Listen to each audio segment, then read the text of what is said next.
What's up, people? Today I'm talking about teach the next generation about money. Teach the kids about money. For some reason, people act like you're doing something wrong to talk about money. We talk about everything else in the world, but except teaching the kids about money. Teach Most people when I was growing up, they taught us to go to work to get money, but nobody really sat down and told us what to do with the money after we got it. So all we end up doing was spending, spending, spending. So I come on here to tell people now when I look back, I'd be like, man, I wish I would have knew this when I was younger. But I had nobody there to really sit down with me in normal conversation and tell me what to do with my money. So now when I know better, I do better. So now that I know what to do with money, I sit down and I talk to my sisters and I talk to my son, my daughter. Of course, my daughter, she's not even 2 yet, so I don't want to say my daughter, but my son and my little siblings. Any kid that I'm around, I talk to them about money. Hey, do you know you have to save some money?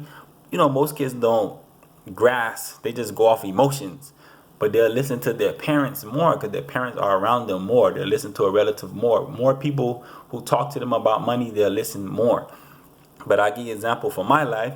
When my little sister was 13 years old, I used to pick her up on Saturdays and I used to wash cars with her. I'll call up my friends and be like, hey man, I'm showing my little sister how to make money. You mind if I come wash your car with her? They didn't really care. They're like, yeah man, come. How much is it? Like, it was $7, but they mostly give her $10 and they'll tip her and stuff. They didn't really care, but they love what I was doing for her. So to support me doing it for her, they'll let us come and we'll wash the car. So I got no money. I just gave her my time and I wanted to show her how to make money and then I'll tell you what I did with her. So anyway, long story short, we'll go start 7 o'clock in the morning to 12. Let's say she earned about $70 for the day. She have to give me half of that money. That's the deal I told her. I will take you to make this money and I'm not going to get any money out of it, but you have to give me half to save for you. So what she would do is give me the half and then I'll save it for her and she'll end up spending the other half on whatever she wanted if she did spend it.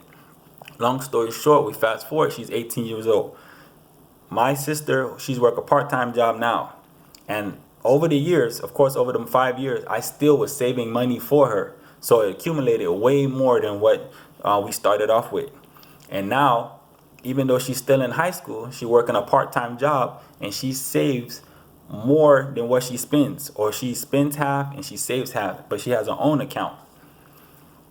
To the point she's saving almost, I don't know her money, but she saved enough money. I know people that, and of course people might be like, yeah, but she live with her parents, she don't pay no bills. I know grown people that live with their parents that work a full-time job and they still don't have at least $1,000 in their name. And it's not just their fault. They've been conditioned their whole life to just spend. Nobody has stopped them and said, hey man, pump your brakes for a little bit. You have to save. But I don't care if a parent is 60 years old and their kids are 40 or 30. Especially if they're living in your house, you go to them and you talk to them about money. Don't allow them to live with you rent free and go buy the most expensive car they could afford. Cars depreciate in value. So you're just giving away free money. I thought every generation would want to put the next generation under them in a better situation, especially financially. So I would encourage my son if he was living with me and he was, I don't know, 25 years old, man, but before you go try to get that expensive car, you better go buy a property and rent it out and allow those people who renting from you to go, they help you do the payment on that car. We have to use our minds instead of just spending, spending, spending. But we've been taught to just spend, spend, spend, and nobody is sitting down. So now us in my generation, we look back, we're like, man, I wish somebody would have told me about money or how to use money. And the same people that saying that who have kids or have nieces and nephews, I'll be like, hey man, don't let your niece and nephews or your kids make them learn from the mistakes that we did. Talk to them about money. Most people don't.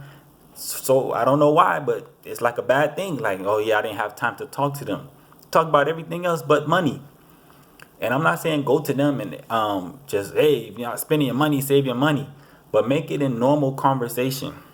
When I could bring my son to work on Bring Your Kids to Work Day, my son clocks in like the average employee, clocks out for break, whatever. I pay him hourly. I make him calculate how much hours he did times what I'm paying him. He have to give me half and I transfer the other half. I transfer the half in his savings, and I give him the other half to go on Amazon, eBay, whatever he wants to spend it. This shows him that you earn money, but at the same time you save half. It shows you what to do with your money. You don't just spend everything. Most people, we just spend everything. That's why we live check to check. That's why we in credit card debt. And of course, when you don't know better, you don't do better. But now that we know better, you should do better. So if anybody hearing this and your kids grow up to be a person that just keeps spending, it's your fault. It's your fault if you didn't sit them down and try to talk to them on normal conversation. When I talk to my little sister, it's normal conversation. Hey sis, how you doing? Da da da. We talk about everything else. Hey, you saving? You might not, yeah, I made a mistake. I did buy this, da da da da. But I'm gonna get my next check and I'm gonna put it back this. See, this is somebody. She's like, yeah, I did do this. I made a mistake. We're not perfect. And she's a young teenager. Teenager's gonna buy whatever in style. But at the same time, she knows, hey, I made that mistake, and she's still saving. When you have the average teenager, because nobody's talking to them, they just spend everything. If they've been working and earning money, they spend everything. They'll go buy the newest phone, iPad, whatever the coolest thing is. They spend all their money.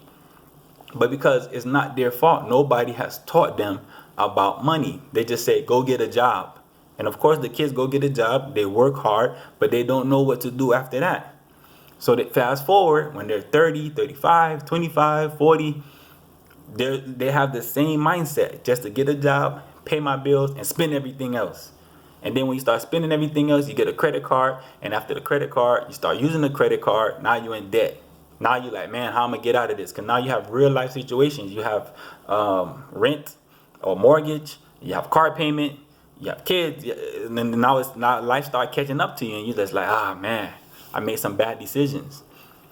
But like I said, when my kids get older, my siblings get older, if they choose to make bad decisions, it will be, man, why didn't I listen to my big brother?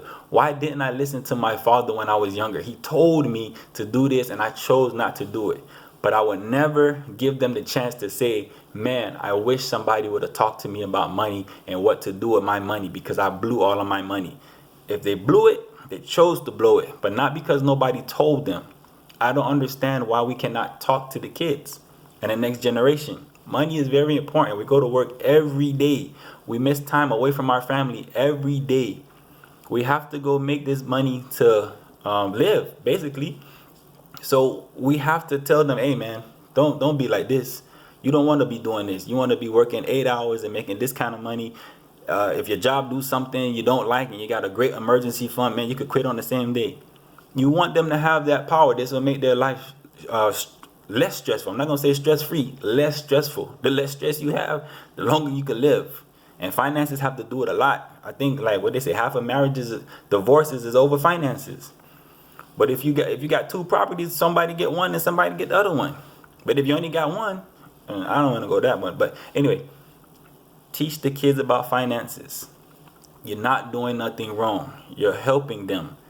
But if they don't know they're doing nothing wrong, they're not doing anything wrong. And if you let the TV and these social media and all these celebrities influence your kids, they're going to just influence their kids to spend.